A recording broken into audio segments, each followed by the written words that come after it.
News, आवाज महाराष्ट्राचा। मोशी कचरा डेपो परिसरात घडलेल्या दुर्घटनेनंतर संबंधित जबाबदार अधिकारी आणि कर्मचाऱ्यांवर कठोर कारवाई करण्यात यावी अशी मागणी शिवशाही व्यापारी संघटनेचे अध्यक्ष युवराज दखले यांनी दिली आहे।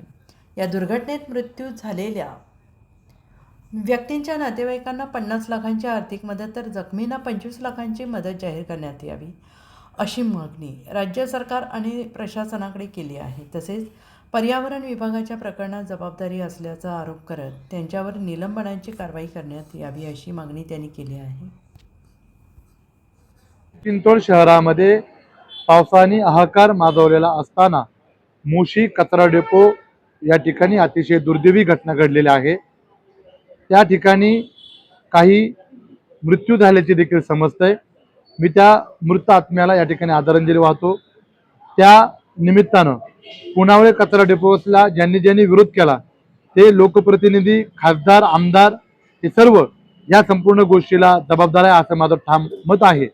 या संदर्भामध्ये मृत्यू पावलेल्या व्यक्ती ही पर्यावरण विभागाचे जे प्रमुख आहे कुलकर्णी यांच्यामुळे हे संपूर्ण नियोजनाचं ढिसाळ नियोजन असल्यामुळे ही घटना घडलेली आहे।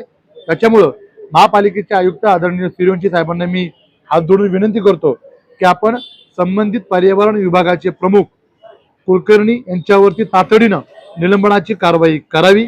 त्याचबरोबर या राज्याचे मुख्यमंत्री आदरणीय देवेंद्रजी फडणवीस साहेबांना विनंती करतो की आपण मृत व्यक्तींना तातडीनं 50 लाख रुपयाची आर्थिक मदत, त्याचबरोबर जखमींना 25 लाखाची आर्थिक मदत आपल्या पिंपरी चिंचवड महानगरपालिकेच्या वतीनं करण्यात यावी आणि संबंधित कुलकर्णी साहेब जे आहेत पर्यावरण विभागाचे प्रमुख व्यवस्थापक त्यांच्यावरती तातडीने निलंबनाची कारवाई करावी आणि पुनावळे कचरा डेपोला विरोध करणाऱ्या लोकप्रतिनिधींनी, खासदार असतील, आमदार असतील यांनी तातडीनं राजीनामा द्यावा, कारण हे तेवढेच त्या गोष्टीला सुद्धा जबाबदार आहेत।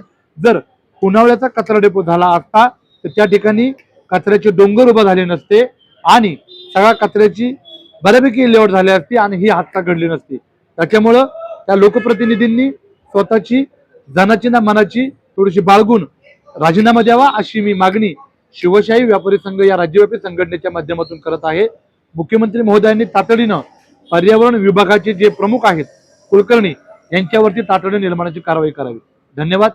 पुणे तसेच पिंपरी चिंचवड आणि महाराष्ट्रातील महत्त्वाच्या आणि ताज्या बातम्या पाहण्यासाठी महाराष्ट्र 18 न्यूज चॅनलला YouTube वर सबस्क्राईब करा आणि बेल आयकॉन प्रेस करा।